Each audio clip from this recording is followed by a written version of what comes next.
ತಿಂಡ್ಲು ಗ್ರಾಮ ಶ್ರೀ ವೀರಭದ್ರ ಸ್ವಾಮಿ ದೇವಸ್ಥಾನ ಇದು. ನೋಡಿ ಪಲ್ಲಕ್ಕೋತ್ಸವ ಎಷ್ಟು ಚೆನ್ನಾಗಿ ಮಾಡಿದ್ದಾರೆ.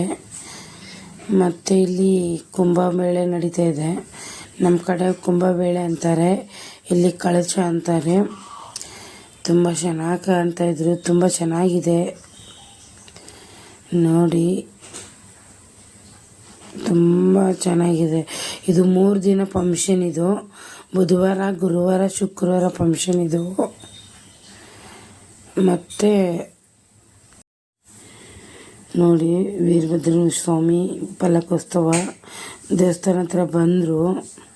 ಇವಾಗ ಗುಡಿ ಒಳಗಡೆ ಹೋಗೋಕ್ಕೆ ನೋಡ್ರಿ ಹೇಗೆ ಮಾಡಿದ್ದಾರೆ ನೋಡಿ, ಇಳೆ ತೆಗಿಯೋಕ್ಕೆ. ಅದು ನಮ್ಮ ಕಡೆ ಕಾಯೋದು ಹೊಡಿತಾರಲ್ರಿ, ಆ ಥರ ಇಳೆ ತೆಗಿಯೋಕ್ಕೆ ಮಾಡಿದ್ದಾರೆ ನೋಡಿ. ಚೆನ್ನಾಗಿ ಮಾಡಿದ್ದಾರೆ ನೋಡಿ. ಇದು ಇಳೆ ತೆಗಿಯೋಕ್ಕೆ ಮಾಡಿರೋದು, ತುಂಬ ಚೆನ್ನಾಗಿ ಮಾಡಿದ್ದಾರೆ ನೋಡಿ. ಇದು ಒಳಗಡೆ ದೇವಸ್ಥಾನ ಒಳಗಡೆ ಕುಂಭಮೇಳ ಇಟ್ಕೊಂಡು ಹೋಗ್ತಾ ಇದ್ದಾರೆ ಎಲ್ಲರೂ. ಇವಾಗ ಶಿವ ಪಾರ್ವತಿ ಮಾಡಿದ್ದಾರೆ ನೋಡಿ, ಶಿವ ಪಾರ್ವತಿ ಮಾಡಿದ್ದಾರೆ ನೋಡಿ. ಇದು ಹೋಮ ನೋಡ್ರಿ ಎಷ್ಟು ಚೆನ್ನಾಗಿ ಮಾಡಿದ್ದಾರೆ. ಈ ಥರ ಮಾಡ್ತಾರೆ ಬೆಂಗಳೂರು ಸೈಡಲ್ಲೆಲ್ಲ. ನಮ್ಮ ಸೈಡ್ ಈ ಥರ ಮಾಡೋದಿಲ್ಲ. ಎಲ್ಲ ಹೆಣ್ಮಕ್ಳು ಲಕ್ಷ್ಮಿ ಥರ ಕಾಣ್ತಾಯಿದ್ರು ನೋಡಿ.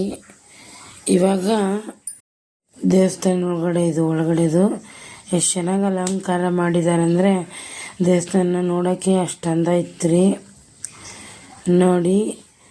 ಇವಾಗ ರಂಭಾಪುರಿ ಗುರುಗಳ ಅಜ್ಜರ ರಂಭಾಪುರಿ ಮಠಾಧೀಶರು ಅಜ್ಜರು ಬಂದಿದ್ದರು. ಅವ್ರ ಪಾದಾರ್ಪಣೆಗೆ ನಮಸ್ಕಾರವನ್ನು ಮಾಡಿದೆ ನಾನು ಕೂಡ ನೋಡಿ. 2 ಕಣ್ಣಿಂದ ಎಲ್ಲ ಅವ್ರು ನಮ್ಗೆ ಸಿಕ್ಕಿದರೆ ನಮ್ಮ ಪುಣ್ಯ. ಇದು ಕಂಟಿನ್ಯೂ ಆಗುತ್ತೆ ನೋಡಿ ನೆಕ್ಸ್ಟ್ ಬ್ಲಾಗಲ್ಲಿ.